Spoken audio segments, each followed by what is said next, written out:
Make sure that thing wasn't gonna be blinking the whole time. Oh no, no, Have a seizure over here. Okay. Oh boy, no. Mic check, man. One of Masters podcast. Your host, of course. Got a special guest, Miss Denise Tucker, in the building. How you doing? I am well. How are you? I cannot complain. I don't know whether I should introduce you as the executive director for the Greater Augusta Arts Council.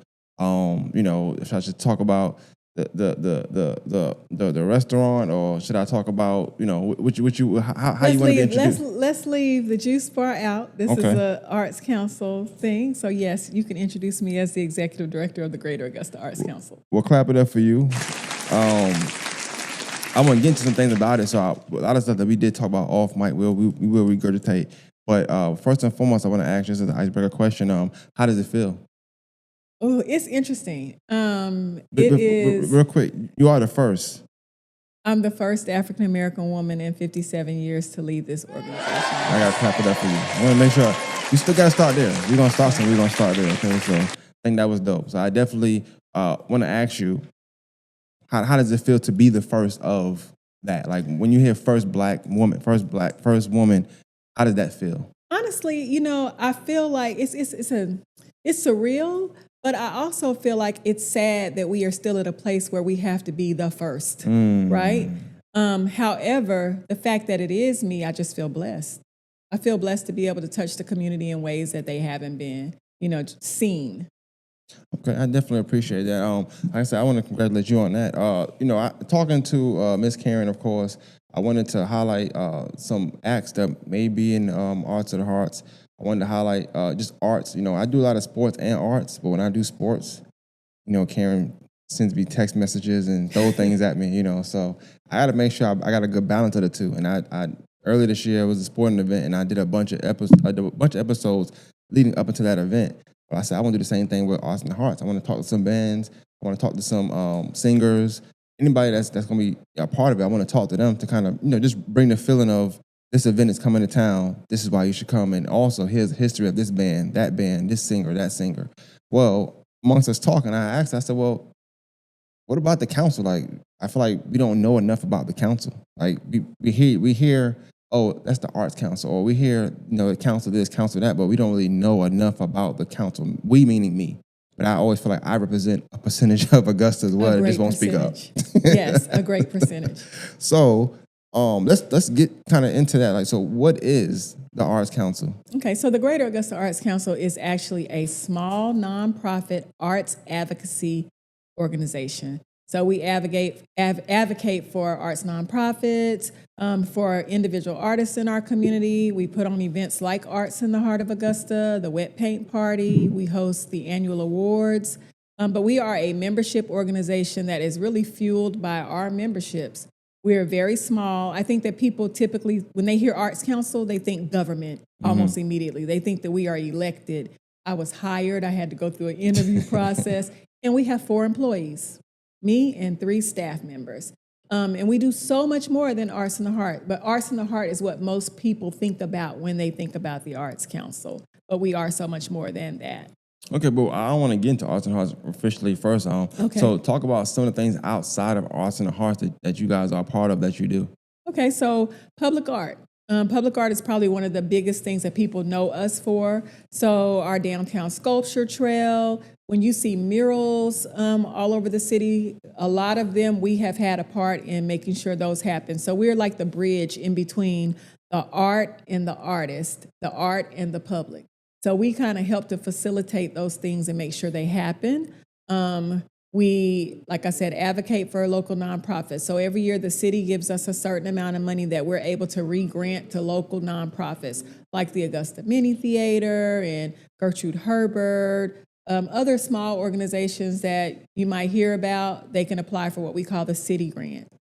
We advocate for individual artists, which means we have resources for them. So when I got the job, I applied for this grant to be able to provide tools for anybody that's a member of the Arts Council, especially after the hurricane, that may still need a way to do their work, to create, because a lot of people lost the spaces to create and the tools to create. So we have, if you're a member of the Arts Council, we have things like cameras, video cameras, we have AV equipment, we have podcast equipment, photo booths, event supplies, tents, pods. So things that artists can actually borrow, and not just artists, members can borrow. We have an artist directory, so you're an artist and you're a member of the Arts Council, you can list yourself in that directory. And when people are looking for somebody that does photography or somebody that paints murals or someone that does commissions, they can go to that artist directory and they can find you and they can call you and they can hire you. And we're expanding that every day. Like, I'm looking for ways to advocate more for our local community in a bigger way than we have in the past. Well, I'm glad you mentioned me and kind of made that distinction. When I hear artists, like what, I know what comes to mind for me, but as someone who's touching different parts of art or different versions of art, when you say artist, are you only talking about a singer, or are you only talking about? Absolutely not. So for me, and I changed that a lot with annual awards this year. So for me, I've started to shift that language from artist to creative, because when people hear artist, a lot of times they think of a painter. They don't even necessarily think of a singer, right? So to me, a creative or an artist can be anything from a culinary artist to a seamstress to a visual artist to a dancer. When I think about art, I think of everything from theater to food. Okay, I like that. I was just curious because I know when people watch this, I don't want them to think it's not for them because I don't do music, or right. I don't have a paintbrush and ink or paint, So I wanted to make sure we made that distinction. So more so creative. So a lot of creatives should just tune into this and also just be mindful of what the Greater Arts Council is and what you guys do. Right, and when you say creative, like I said, seamstress. If there's someone that sews, right? We even have a sewing machine. If you press things onto mugs like sublimation, we have a sublimation printer. You can come over there and print your stuff out, take it home and put it on your heat press. If you can create, then you are considered an artist. Okay. Well, I feel like this might be a shameless plug, but I want to go ahead and do it. If somebody wanted to be a member of the Greater Augusta Arts Council, what would that look like? What would that process look like? I don't know if it's a membership fee or not. How does that work? There is. So you can go to our website, which is augustaarts.com, and it was a shameless plug, but it's okay. I try. And anything from, if they're a young person, like from high school to undergrad, they can join our, we call it a emerging youth membership, $10 a year. And it still gives you access to all of the tools. And then our regular memberships start at $35 a year, and they go all the way up to $500 a year. It just depends on what you want to do, okay. What kind of access you want. But the average person, I would say the bulk of our memberships are right in that $60 a year range. But and just so out of curiosity, when they go online to the website, it'll tell you the different tiers, I guess, of memberships. Correct, and it'll tell you what those benefits are for each tier. Okay, and so with you now, I mean, just being around almost a year now, almost a full year now. I think you got in at a rough time as well, right after the storm, right? So I guess describe you for yourself, kind of just coming into that role, but haven't been a part of it. What was that? How hard or difficult was it at first with all the things going on with the storm and stuff like that? Honestly, I don't think the way my life is set up, I can't even imagine it happening any other way. I just can't. It had to be something theatrical, something major, something groundbreaking for me to roll into this role. So I always make a joke about it and say, yeah, the storm pushed me in and I'm still fighting my way out of the storm, but I'm doing it. I think, of course, we never expected to have a hurricane. Not like we're inland, so that wasn't an expectation. However, I just feel like, we're all resilient people and we made it rock. Mm-hmm. So even though we were out for the hurricane, I had my little hot spot. I was, working from the house, working from the Airbnb, doing what I had to do to make sure that once I was back in the office and my team was back in the office, we could continue the work. I immediately went to work on trying to find resources for our local artists that had lost things during the hurricane, I begged my board to help me, find some money to be able to re-grant to local artists. We did that. We actually ended up giving away $30,000 to 71 individual artists, not $30,000 each, but we took that $30,000 and we were able to give little micro grants just to kind of let people know we see you, during this time. I mean, like I said, I can't imagine anything that I have to touch not giving me a run for my money. So the hurricane it was typical Denise. Well, you say that, and I kind of just want to ask that question because I'm listening. Like when you say like it's typical Denise, and you wouldn't have any other kind of way. Like what about yourself? Like that you think propels you to like be able to not only withstand that, but be on a greater side of the outcome when you are faced with these things and these battles or these trials and tribulations when it comes to anything in your life. I have something that I say to my family, to my staff, and to people I know. I just believe that if it's in the path, like it shows up for you, then it's in the plan. So the fact that it happened like that, it was just meant to be. And, we just have to work our way through it. If it shows up for you, it's meant to be there, and you just got to find your way through it. So for me, I try to keep a positive outlook. And in that process, it was like, okay, here we are. We just had a hurricane. Now what's the next step? Right. Because you don't stop in the middle of a storm, right? So when you're driving, Definitely. you never stop, because if you stop, you're not going to get to the other side. So you just keep driving. Keep going, definitely. I know you mentioned being a part of the council for quite a while. What's some improvements or just some positives you've seen with all the years you've been a part of it? Well, I mean, I love the Arts Council. I love the arts. I don't want to discount what anybody did before me. I will say the Arts Council has always done great work. I think for me, my goal and some of the things that I have done was, one, to increase our reach, to mend and repair relationships that might have been a little bit broken just because of lack of transparency. Also to be able to kind of, be more personable to the community, like kind of let them see us as human and be able to talk to us and find out who we really are and what we do. So I feel like our transparency has really, really improved. That's one thing I'm really, really proud of. I also feel like I've done a great job of, increasing our grant reach, because we can't do anything without funding. Right. And then our membership has increased. So I think those are great positives. And I mean, we still have a long way to go, but I think those are some great things that we've done. No, I definitely, when I ask that question, I'm thinking of that as well, because I hear about your Arts Council more now, and I've been in the media since 2016 doing these things, and not saying I never heard of it, but I feel like it's more of a resurgence of hearing not just from people that's a part of it, but people that's joining, people that are artists, but different kind of artists.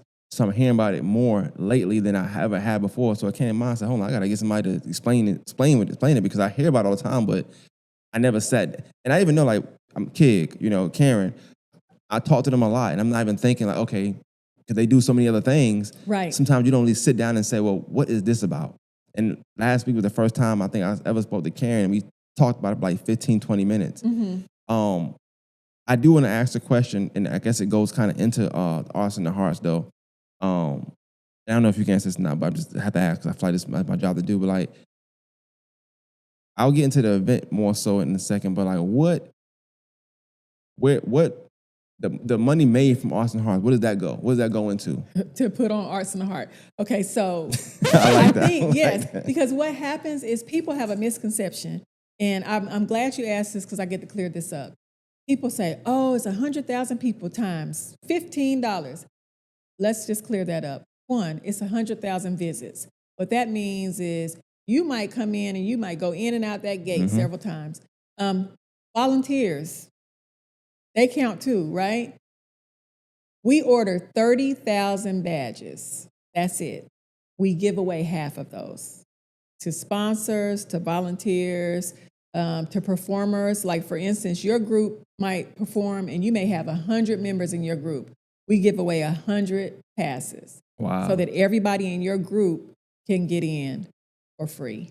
right? And then, of course, we hope the parents or whoever will buy badges to come and see them. But we really don't sell as many badges as people think. And just to kind of give you a picture, something as simple as the police officers for the festival, that's $85,000 for that weekend is what we have to pay out.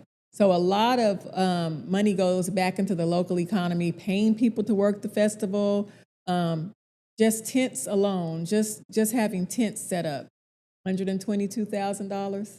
So the money that we make that comes in from like the vendors, the badge sales, that all goes back into making the festival run. And without that money, we wouldn't be able to do it. Like that's staging, that's sound, that's power, that's water, there's resources. Safety. Right, safety.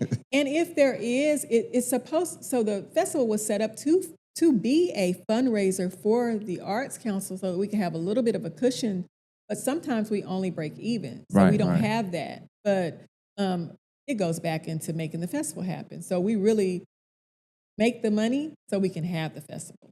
Well, first of all, I want to clap it up for you because I think you answered that extremely well. And I think not just well, like you finessed us, but I just think I understand it from that logic. I do think, like you said, I think the mathematics of just your average person that isn't in business, that's just clear. I don't want to call names, but I think that's how a person like that would operate. Well, this amount of number times what I paid for my ticket, right? Times that, they made this. And then I'm starting to break down stuff that I had no business breaking down. I'm telling you how much y'all paying for this, paying for that. I'm adding parking, which is y'all make no money off the parking per se because it's parking somewhere else. It's just a lot of the term is ignorance, but I'm not trying to call anybody ignorant, of course. Right. But a lot of that in the sense of business. I think also when I look at Arts in the Hearts, to me, it's a bunch of big events in Augusta. I'm gonna say Arts in the Hearts. Karen ain't gonna kill me, but I'm gonna say sports. You got the Peach Jam, and you got the Masters, right? And I do feel like this is, to me, the first time I've seen it, I'm able to do, or anybody hopefully watch this and see it, where you can ask someone of one of these three entities, events, Masters, though, where does the money go? And you can get an answer like that. You know what? Since you said that, not to interrupt you necessarily, but I have to say this. When people think about the Masters, right, that's a different kind of money. They were able to make it where you can't even drive down Washington Road and see what's happening on that course. That everything now is concentrated right in their footprint. We have to find a space to have the festival, get permission to have the festival, find a way to block the streets, pay to block the streets, rent parking lots, get insurance. Like, it is a lot. The Masters, Augusta National, it's on their ground. It's on their land. They do whatever they want to do. It's a different kind of money. Definitely. And honestly, yes, they do fuel our economic, resource, our bottom line, because you bring in people to, it's heads and beds. People are staying in the city, but it's a different kind of money because they get to pocket that. We don't necessarily. I think that, but also when I hear greater, I'm always thinking like it's continually making something better. That's how when I hear that word, I think of that. And I think of what you're saying as far as like, well, the money from the Arts and Arts kind of goes back into the council as well as the Arts and Arts, because next year you got to plan for the next. We start planning the day after Arts in the Heart. And I feel like that's how it goes. Like once it's over, where most people like, whew. No. Y'all like, all right, round two. And we got another festival this year. So, in 2026, we have the music festival. So we have Arts in the Heart, but we have an Augusta Music and Songwriter Festival that comes right after that in May. And then we have Wet Paint, and then we have the annual awards. So we are constantly in planning mode, and we still have to do our regular work. I want to get into the Arts and Hearts a little bit. Talk about the preparation for Arts and Hearts. So I know one thing you just said, like once it's done, the day of, when it's the 21st, the 22nd of September, y'all start to plan for the next one, right? So what we do right after, we take I don't know, last year we had what we called a lazy work week. What I'm going to do this year is I'm going to give my staff a couple of days to just go home and breathe, because this is a lot of work and it's only 4 of us. However, what we start to do is we come together, we have a meeting, we break down everything that went wrong or what we felt could have been done better. We take our notes. Okay, next year we want to do this. We want to do this with volunteers. Maybe we need a new program so that this runs easier. What really gave us our headaches this year? Then after we do that, we look at, okay, performer list. How can we find more time for more people to perform? What grants can we find so that we could pay more people? I think people don't understand too with festivals, most large festivals, and I've been a part of some, they're not paying like they're like all the performers. You wouldn't be able to function, right?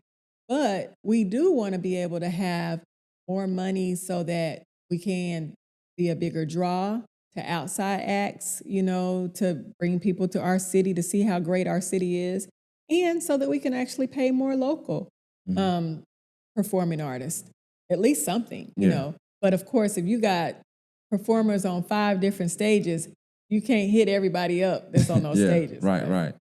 And I guess I want to, get into that a little bit. Like, talk about arts in the hearts in this in a standpoint or aspect of like what can people expect from there? Because you got different people promoting different things for that event. So you might have Dorian promoting his stage, Mhm. Karen promote her stage. People just going for food. Like I can get Caribbean food, Indian food, Jamaican food, all this stuff, and it's food. What all can what kind of experience from I guess your description of arts and hearts can you expect? Like when you think of culturally, like what can people do when they buy that ticket, they enter the festival? What's all in the festival? So for me, I feel like when you come to the festival and get your weekend pass, I feel like you should get it in advance and break that festival down. Come in on Friday, Saturday, and Sunday so that you can experience it all. I feel like you should just soak it up, right? For me, of course, everybody does go for the food. People love the food, right? But for me, it's like there's so much more. One, if you have a family, every cultural organization, every youth group that you could possibly think of in this city, every theater company, every choir, local bands, they're on all these stages. Literary artists like writers, they have their own stage. Like there is a stage for every genre of art, dance, music, writers, right? So I always say, at least try to visit all the stages. There's the family area, the family stage where all the children's center stuff is, right? There's everything from, I don't know, Brown Beauty Magic, like the Disney princess that'll be there. Like there's so much to soak up. There's youth leadership with hot dogs, if your kid doesn't want to eat Indian food. All the nonprofits, like if you're not familiar with what nonprofits in Augusta do, there's I'm calling it the nonprofit alley this year on 8th Street, where you can walk down 8th Street and every nonprofit you could possibly think of in this area is on that street with their booth, telling you what they do, introducing you to their programming.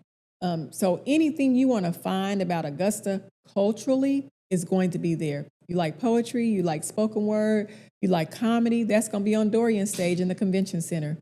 You like jazz, hit up Karen's stage. The global stage is typically, the main stage is really where you find more bands, more dance groups, more cultural organizations. Like there's even somebody doing taekwondo, demonstrations. So I always say, go to the festival, soak it all up.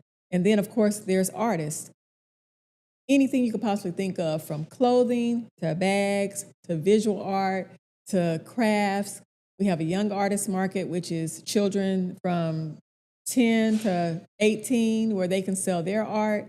So anything you're looking for, you're going to find it, during festival weekend. But you just have to soak it up, put your walking shoes on, and take in the whole festival. Don't just keep yourself in the global area, like in the common. Right. Walk the festival. How hard, if at all, difficult, what has it been or is it preparing this year when it's not going to be on the same street it's normally on? Like I think normally it's on Broad, right? But now you're doing it on Reynolds, if I'm not mistaken. We're doing it on. It's been hard. I'm not even going to front. It has been challenging. Let me take that back. It's been challenging. I've learned a lot. In Denise fashion. Yeah. So Denise fashion. So I'm gonna just paint a picture for you. First of all, we are still in the Augusta Common. We only have from 8th to 9th on Reynolds. Now, when we were on Broad, we had from 6th to 10th. Right. Okay, so that's one block, right? And then we stretch across the street from Reynolds onto those lots. We got the Saturday market area. We have the the street that's between the Marriott and like the Boll Weevil. Yeah. And then we have the amphitheater, the Riverwalk, right? To the jazz stage area. So it's like a square. It's Yeah. the same amount of, we even have more artists this year. So it's really the same amount of space, but it's laid out differently. Definitely. Now, the difficulty was when we were on Broad Street, these businesses were used to the Arts Council coming every year. Even if they complained, they were used to the festival being on Broad Street. Those are small business owners. I feel that small business owners are important. I'm a small business owner, right? But that's easier to navigate because they're not property owners. But when we flip to Rental Street, now you're dealing with property owners and people that got grip, right? So now it's like, oh, you want to use this? You can. It's going to cost you $7,500 for the weekend. Oh, you want to use this? Okay, you can, but it's going to cost you $10,000 for the weekend to use it. Oh, and then you have to improve this lot because we don't want to have any lawsuits, right? And you got to up your insurance. $5 million more than what you had last year. So what's made it difficult is that we've had more power plays. Like we've had more people to navigate. Right. And I won't even say it's been difficult because I will say, God don't play about me at all. So I've had people in my corner that have helped me, that have talked to people, put me in touch with the right people, and I've been able to get it done. But it was challenging because anytime you have something new, right, or it changes, there goes your challenge. Yeah, see, that I go back to the question me asking you, where does the money go from Austin to Hearts, right? And then I think about what you just said, and it's like, well, you need that because that whole dynamic, that whole new change is costly. So you say power plays, and that I see it as that as well, but also those are money plays. Those are raising your insurance $5 million is not cheap. Nope, it's not. Not another $12,000. So you need that. You need to make sure, and also, so I know that and it's not to get too much into money portion, but I know that there's checks and balances on certain things. So if I'm not mistaken, just because me knowing people, like I talked, of course, to Kendrick and people like that, I think the tax commission, they help with the you coming in too. Man, I couldn't do anything without the tax commission office. I'm not even on front. Clap it up for the tax commission office, man. Clap it up for them. Clap it up for them, man. I'm gonna tell you, Steven and his team have been amazing. Finance they've handled finance every single year for years. Last year, I pretty much ran the festival, because I think that, I don't know, I think something was getting me ready. I didn't think I was going to get the job, but I feel like now I was being prepared. But I don't care what I've asked Steven's team for. They're there, they're thorough, they work hard. I don't have to worry about anything as it pertains to that. They handle all the gates. They handle any money that has to be exchanged, which means I don't have to worry about it. I don't have to touch it. Nobody's looking for me to get no checks. I love it. They're awesome. Yeah, shout out to them, definitely, man. And like I said, I think even knowing that, it's the Great Augusta Arts Council, but there's also you have to join forces here and there to create a great event, and also to have a smooth transition and transactions during these events as well. So I think that's amazing as well. I did want to ask you, because you mentioned something earlier. You was like, when you took over, you had your own goals and minds of what you want to do. When you speak on like mending relationships from whether communication issues, whatever the case may be, how is that for you going into your role as executive director and having or wanting the thought process of mending a relationship that you probably had zero to do with, but it's something broken there? How do you prepare yourself to go ahead and, I guess, repair that relationship? For me, I just had the conversation. Like what I did was I reached out to people that I knew might have felt, well, first of all, I started with the businesses on Broad. And I started with the businesses downtown because having a business downtown, I already know what that feels like and what it looks like to them, right? So what I did was I just started reaching out to people and saying, hey, can we have a conversation? I want to know what you need from us. I also want to know how you feel about the relationship with us. Like, what could we do better? And a lot of people said communication, transparency, inclusion, Just being made to feel a part of the festival. Because honestly, a lot of those relationships, especially with downtown businesses, yeah, we could have a festival without having a relationship with them. But wouldn't it be a better festival if we were more inclusive and said, okay, listen, this is not just our festival, this is all of our festival. Let's make this thing rock, right? So I knew that I hadn't broken anything. And I don't even think that my predecessor broke anything. I just think that sometimes people don't feel the need to be transparent. And somebody's always going to be mad about something. Definitely, all the time. So you can't, you can only repair things with people that want peace, right? Right. And so I felt I was happy to talk to people to find out, because I can't do my job unless I know what people need. Right. And so I just started the work, asking questions. And for the most part, people gave me the answers. And then some of them didn't. Some of them cussed me out, but I got thick skin. I was able to take it. Yeah. But at the same time, I realized that those weren't people that really wanted to mend. Now, I'm asking this question here. I know you're going to answer that way, but just be transparent. I'm asking executive director this question here. What are your thoughts on like the changes downtown, or the trees and all the construction stuff? Is that the reason y'all moving? I guess I don't know. Like, what's the reason for the move? Okay, anyway? So this is executive. I got two answers. Okay, I got two answers. Okay. So we are moving from Broad. I did go to the city in traffic and engineering and beg, like, please, can we stay on Broad? But Broad Street is not safe right now, because what they're doing is they're tearing up all those those sunken parking lots. They're tearing up Broad Street. So Broad Street right now is only going to have one lane of traffic going in either direction. So we could not set up on Broad. And it just would not have been safe. You imagine all this equipment and stuff behind people's booths. All we need is for one rock to pop somebody in the head, and then we got a lawsuit. So we were told that we couldn't set up on Broad Street. We didn't choose not to be on Broad Street. We were told. So that's one. I would have loved to stay on Broad because it would have been easier. We've worked that map for 20 years. Right. We wouldn't have had to reinvent the wheel. We could have just stayed there, laid the stuff out like we've always done it. However, I am proud of the improvements that's coming for Broad Street. Even as an executive, I feel like it's going to be an improvement, but it's just going to take time. Mm-hmm. And no, I don't like the trees being gone, but then I'm a tree hugger though. So I'm a tree hugger. However, I know that they're going to replant the trees. Now, how many years it takes for those trees to grow back? Because those are some old trees, right? I do like the fact that at nighttime when I go to Broad, I can see everything, right? Mm-hmm. But at the same time, I miss the trees.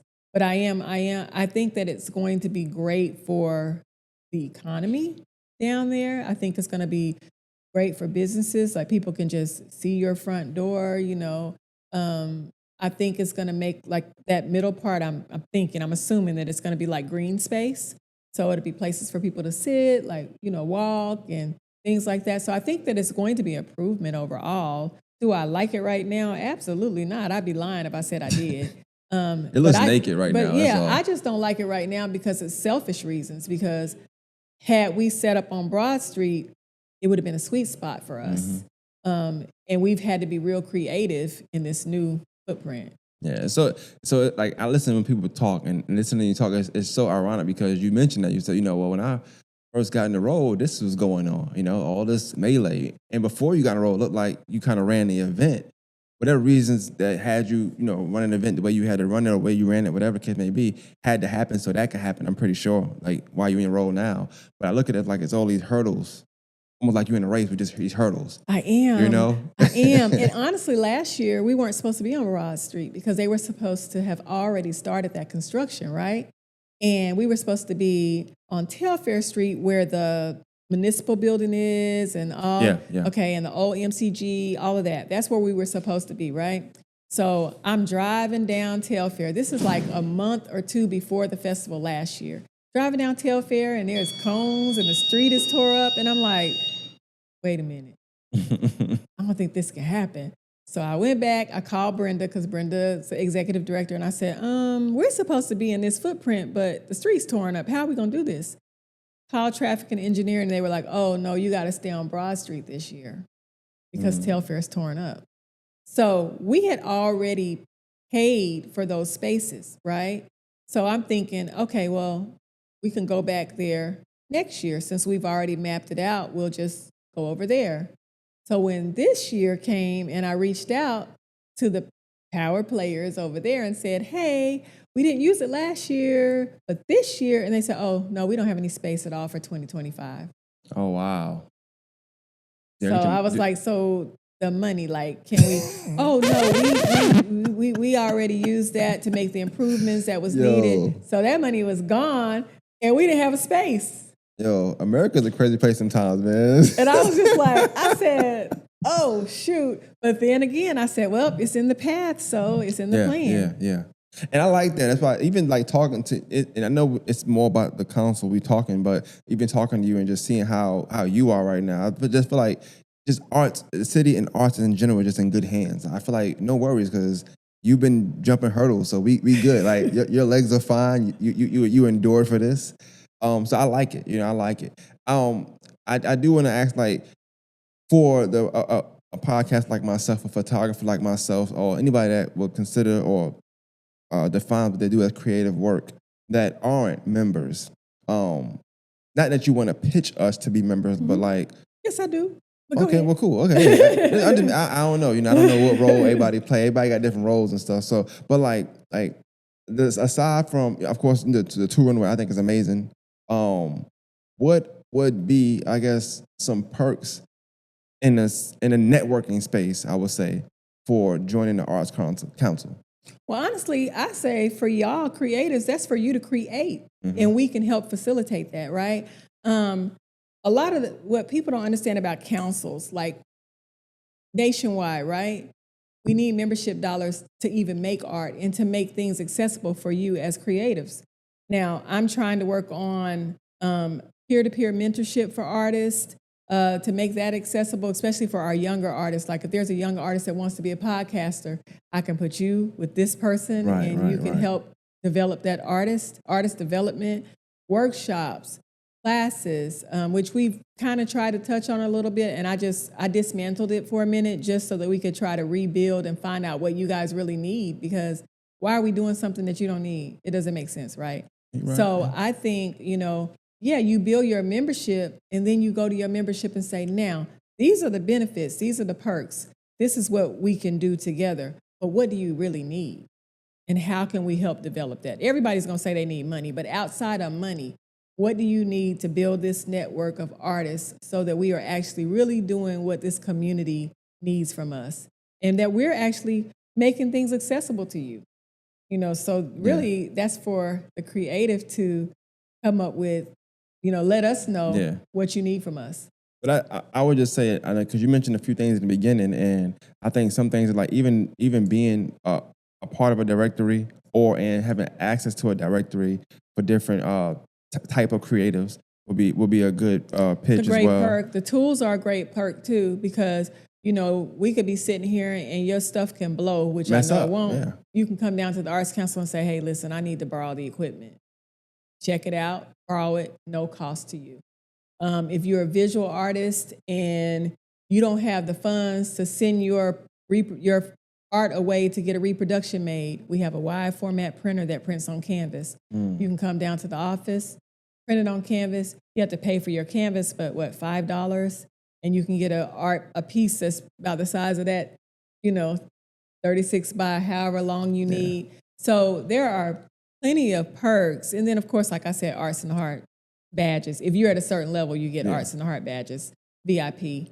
That's all online. They can find that that's online, all online. And like I said, the list is growing because what I did initially in my after the hurricane, after we got past the hurricane and people started traveling again, I traveled. I went to Montgomery, Alabama. I went to Greenville. I went to Roanoke, Virginia. And I went to arts councils in all of these cities. I went to speak for Americans for the Arts. And I found out, hey, what are you doing in your city? What are you doing? What are your membership perks? What do we need to do in our city? In cities that are more similarly situated to Augusta, like in size and demographic, I did that research to see what they're doing so that I could bring some of that back home and say, okay, we need to do this too. And then just slowly start to roll some of that stuff out. I know you mentioned it. I don't know if it was anything individual or was it business sense or not, but you mentioned grants and things of that nature too. Like, not that you're giving necessarily money away, but is it becoming a member or being a member? Do you get access to information for grants rather? So so we have a artist newsletter, and so when individual artist grants roll out from different organizations, because those happen nationwide, we put that in our newsletter. You have access to that information. If there's shows that you can enter, you have access to that information. Jobs, you have access to that. We put that all in our newsletter. Grants, like when we rarely have individual grants that we can like re-grant, but when we do, you have access to that as well. And you don't always have to be, sometimes they have certain parameters, but it doesn't always have certain parameters. The grants that I'm seeking out now are more grants to help us do the work. So, say for instance, like I got the grant for us to get the tools for artists to borrow.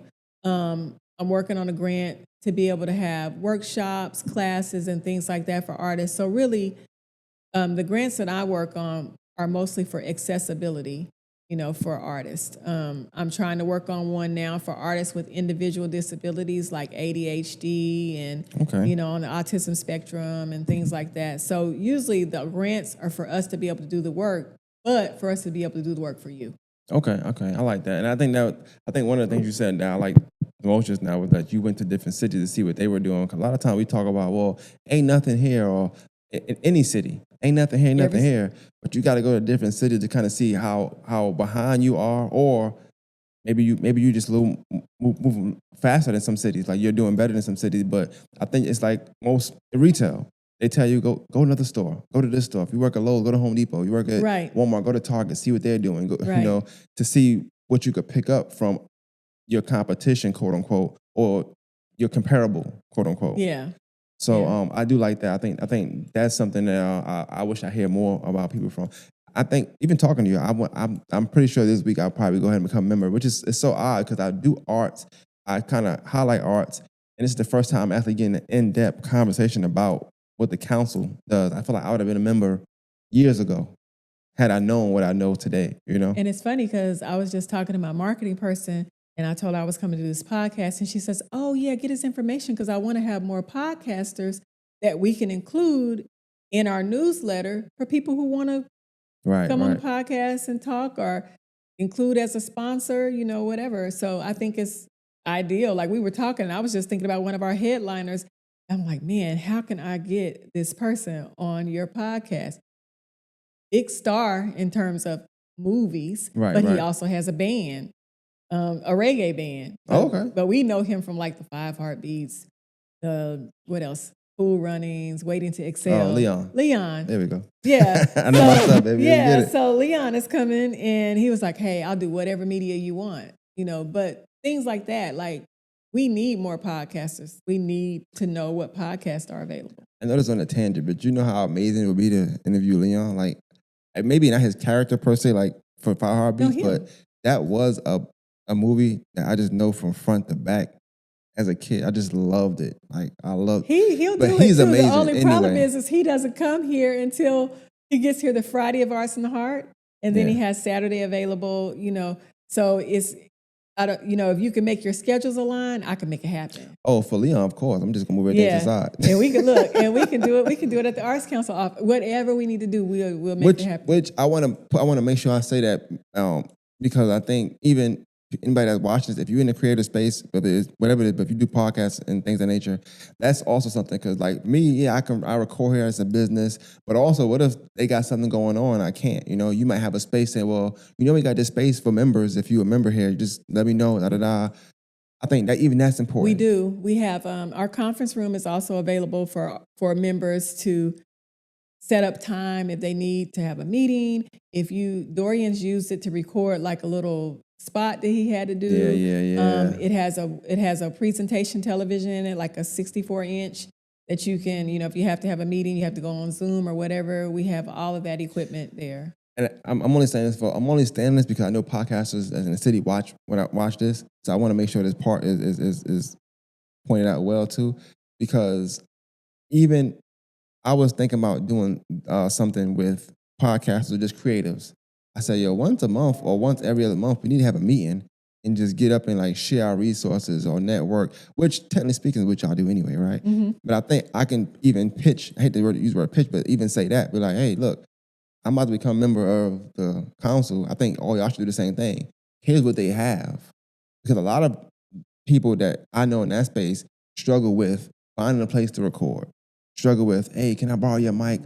I'm on this side of town. So struggle with having equipment. But yes, I'll let them borrow, but if you're a member, you don't need me. Like, just Just do what you come get got to the do equipment. and utilize your. We even have your- DJ equipment, believe it or not. You see what I'm saying? Yeah. So it's just like, or even the conference room. I said, well, hey, if you all remember, let's just meet in the conference room. Let's have. I can see if I can book it for this day. We do that. Now we got a space where we can, and we all should be familiar with it because we all be members. Right.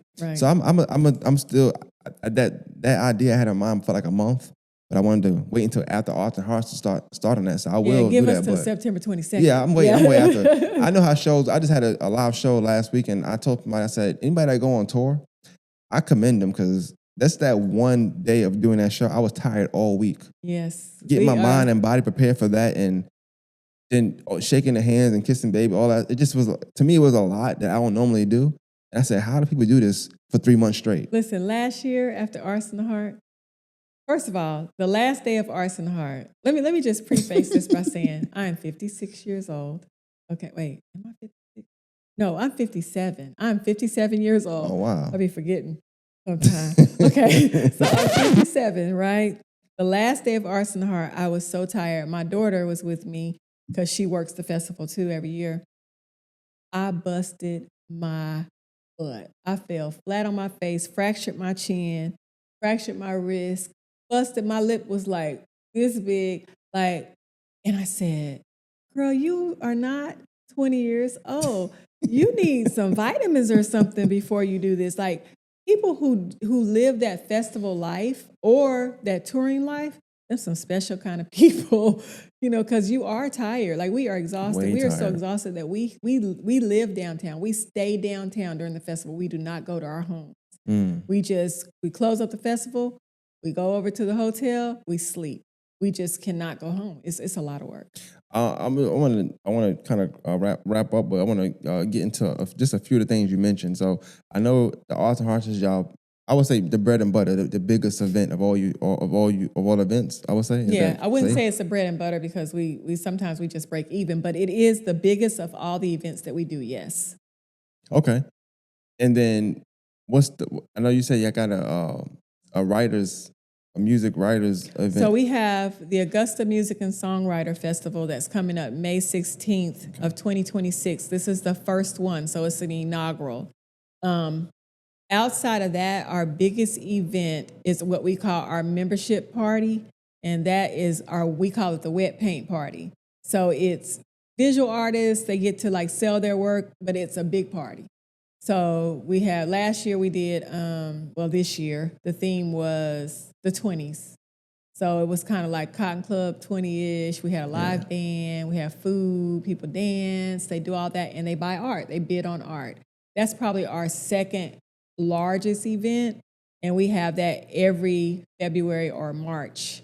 And then after that, it will be annual awards. And that's typically annual awards used to have about 5 awardees. This year, I extended that and made it 16 because I wanted to include culinary arts. I wanted to include writers. I wanted it to look more like the picture of Augusta in terms of creatives than just have it being visual artists. Now, I don't expect you to know the 16 off top. Of course, no 1 through 16. But is there a way, or anybody? Is it out yet? Oh yeah, it's out. Awards? It's out. You can go to the website and look at the annual awards. Okay. You can go to our Facebook page and you can see. Just click on Augusta Annual Awards and you'll see who all the winners are. You probably can Google Augusta Annual Awards because the media does pick it up as well. Okay.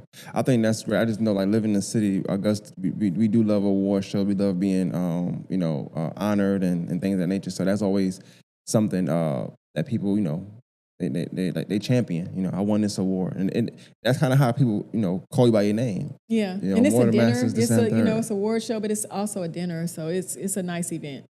I know you said that it was the first one is 2026. Just if you can, while I got you here, the that award, you said the writers music, Augusta Music right? and Songwriter Festival. Okay, it's a festival, so it's not a It's a festival. festival. Mhm. Okay, what is that supposed to look like? I don't know if y'all done with that yet, if y'all planned it out yet, but in y'all mind right now, how does that look? In my mind right now, it would be artists performing original music on the stage. It's going to be in the Augusta Common. So, of course, you don't have to be the person that performs your music. You can be a songwriter and somebody else can perform your music, but it's artists in their original music, vendors, food. So like a small scale festival, but all original music. Okay.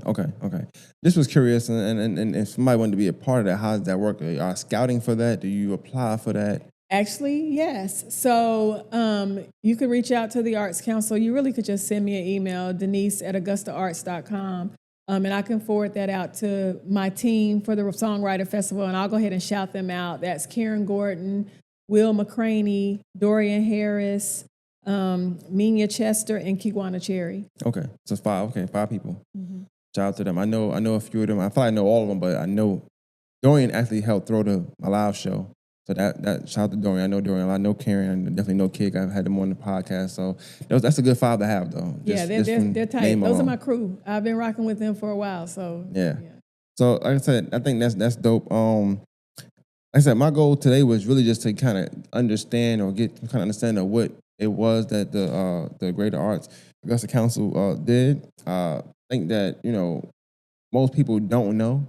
I think you kind of thoroughly explained a lot of things as well. And in the process as well, just the process of Arts and the Hearts. I think for a lot of us, we look at it around August, September, that's when it starts for us. Mm-hmm. It starts the year before for you guys. The headaches and all that starts the year before for you guys. Right. And it's supposed to look easy for y'all. Like it's supposed to, like I wouldn't want people to come to the festival and be like, oh man, this was hard to do.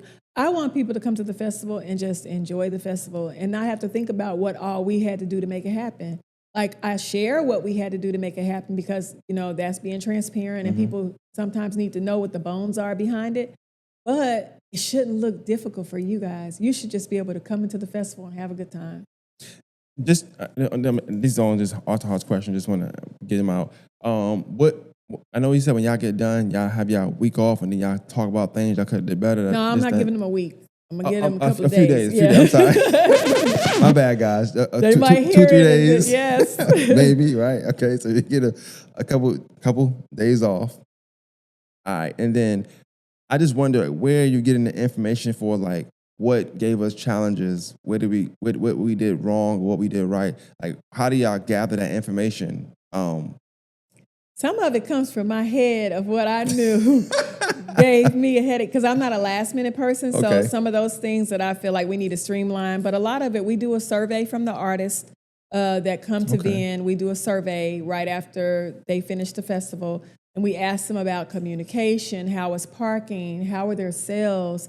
So we look at all of that, how can we better promote them? And then we take all that information from the surveys, from people who gave us feedback that might have had an issue, from our stage managers that say, this did not work, please don't do this to me again. So we take all of that information, we compile it, and we figure out how to do it better. Okay, I like that. And then I got a question where I'm going to say something first, and I'm just asking, and I'll let you go from there. But like I said, not just like you, I know for sure, which we'll do at some point, hopefully an episode just on you, but I'm not from here as well. So I came here at some point in my life, and then you kind of you watch the scene, you see things, you be a part of the scene, you become part of the scene. I see some of the complaints. Sometimes they valid, sometimes they're not valid. It depends on, I guess how the boat is rocking for that individual. Definitely in arts, you get a lot of complaints or venting, I would say, just because art is super emotional. Whether you're a photographer, a painter, singer, songwriter, it's typically normally you dealing with real life stuff and you making it some kind of way to bridge that with art. When I see a lot of complaints, sometimes I tell people you're not utilizing all your resources. So somebody will say, well, I'm not getting the support I need to get from here or whatever the case may be. I'm trying my hardest, but I'm not getting X, Y, Z. I'm not getting the support. So I got to move here. I got to do this, whatever they might say. But I always tell people, I don't know if you're utilizing all your resources. That's a big deal. when I hear you talk about the council, when I talk to the greater Black Chamber of Commerce, and I hear them talking about business owners that maybe not be a member of the commerce, what I guess advice can you give to artists, just on the artist side, that feel away or feel like they're not getting support, feel like they don't have the resources, the tools, or whatever the case may be to thrive in their art, and they feel like they're talented enough to do so, but it's just something holding them back, or it's just they lack, but they aren't taking the proper steps to get those resources. Example, becoming a member of, if you own a business, the Black Chamber of Commerce or the Chamber of Commerce or anything with business, or becoming a member of anything with arts, the Arts Council, any kind of council that's dealing with arts. How would you, I guess, explain or talk to an artist about, I guess, the lack of them using their resources? I would say get out of your own way, right? Because even if you join the chamber, even if you join the Arts Council, you still have to work your own art. And we don't live in, even now, like this is an entirely different generation where we used to could just print a flyer and walk around and pass the flyers out. Now you got to deal with social media algorithms, and you also have to be not afraid to collaborate. Like I think everybody's in competition mode, right? But we have to start thinking of collaboration over competition. You don't have what the next artist has, and they don't have what you have, right? So when you put your resources together and you promote each other and you start to empower each other, then that's when you start to get that visibility. Because they might have a strong suit and you may not be, they may be really good at social media. They know the algorithm, they know how to post, they know when to post, they know which areas to promote. Every time somebody has a street market, they out there with their stuff, right? You may not be that social person, but you might have to be to get your. So I always tell people, get out of your own way and don't be afraid of competition. Don't make a competition, make a collaboration. And I'll say this, if I got a moment. Okay, just like owning a business, right? Humanitarian House has been there for 12 years. We have seen other vegan spots come and go. There's been coffee shops right there across the street, down the street. I've never in my life ever seen anybody as my competition. I always look at it like, I can't serve all of the population, right? So if you're an artist, you can't paint for everybody in the city. You have to collaborate with your other fellow artists. You have to build your network, find your tribe, and get out of your own way so that you can grow. You can't grow in a spot by yourself. You have to collaborate. I like that. I think what you said is amazing. I just talking to you, I know that we on the same wavelength for some things as well, because even in podcasts, I feel the same way. I can't interview every single guest. I don't want to interview every single guest, technically speaking. Some guests, that person might ask better questions at that, but it might be sports. They might do better sports. I might do better arts. They might do better this. I might do better. They might have a background in that, so that might be easier for them to do something. And I feel like I always do what's better for the person needing that interview or needing that platform. And so like you, I don't look at the competition. I'm like, well, hey, I know somebody over here who's looking for guests for this XYZ. I'm not at the time, but also I feel like they better at that than I am, so you should go there. I can connect you. I think if you got that alone, you'd be good to go. Yeah. But like you said, a lot of times it do be competition. And collaboration over competition. Yeah. There is no competition. You are your own competition. Definitely. I definitely appreciate you. I did a good job keeping it under an hour too. Clap it up for me. Clap it up for you though. This was real good. I wanted to get to the point. I know at times you do a podcast and it's like a lot of filler, but I feel like sometimes you gotta get straight to the point because you never know what kind of time people have to really pay attention to what you're saying. Yeah. So I want to make sure I didn't want to oversaturate it. Straight to the point. And y'all make sure y'all go support Austin Hearts. Is it September 19th through 21st, if I'm not mistaken? Correct. All right. But get your badge, get your weekend passes early. While they're $15. You can get them at the tax office, the tag office. You can get them at Sacred Heart Cultural Center. If you live in Aiken, you can go to Smoothie Groove. You can also go to Augusta and Company, or you can visit online at artsintheheart.com and get them. Get them for $15. Don't wait until Saturday and walk through that gate and pay $20 and then complain. Get them early. I definitely appreciate you. Morning Masters podcast be out. Thank you for Ms. Denise Tucker. Thank you for having me. Thank you for coming and coming on time and just being an amazing guest. I really appreciate it. No, Clap it thank up you for so him. much. Yeah, that was good. I told my That was husband, I real said, I don't know what I'm gonna say for no hour.